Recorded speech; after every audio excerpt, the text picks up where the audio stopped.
আসসালামু আলাইকুম বাহাদুর ভাই। ওয়ালাইকুম আসসালাম। বাহাদুর ভাই, গরু নিয়ে কই যাইতেছেন? গরু নিয়ে মেয়ের শ্বশুর বাড়ি যাচ্ছি। মেয়ে বিয়ে দিয়েছেন যে 3 বছর হলো, প্রতি বছর কি গরু দেওয়া লাগে নাকি? প্রথম বছর তো করোনার কারণে দিতে পারিনি।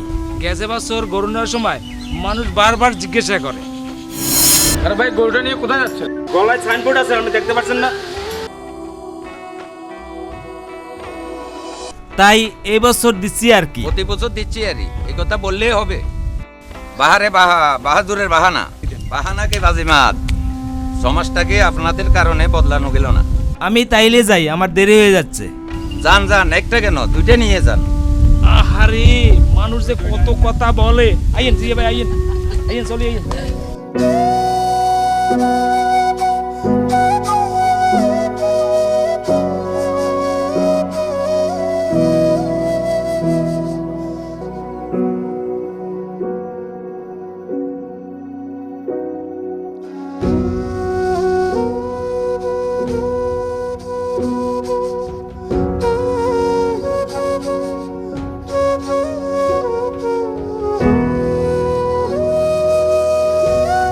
কন্ত মানুষ কন্ট্রোল করা কষ্ট বেশি না গরু কন্ট্রোল করা কষ্ট বেশি?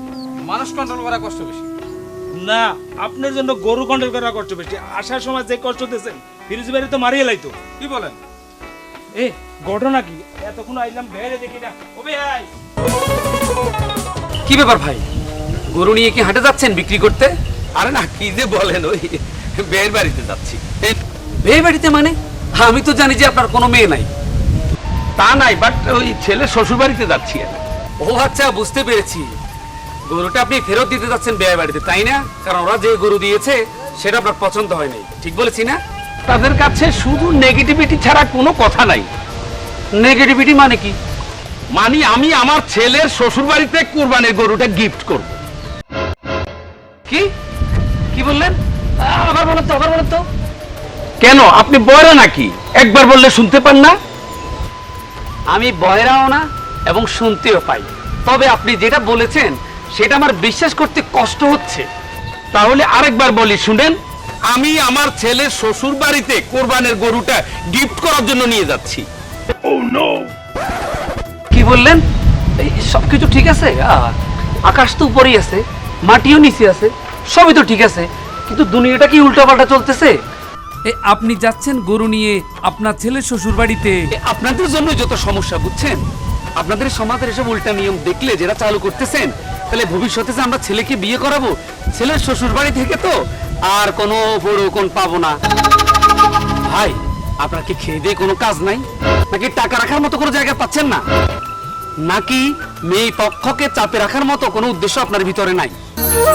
অন্যের উপর জোর জুলুম করে, জবরদস্তি করে, অনইসলামিক ভাবে সম্মানী নামের যৌতুক গ্রহণ করার ইচ্ছা আগে ছিল, এখন আর নাই। এখন আমি নিজেকে ভেঙে চুরে নতুন করে গঠন করেছি। আমি চাই আপনারাও নিজেদেরকে বদলে নেন।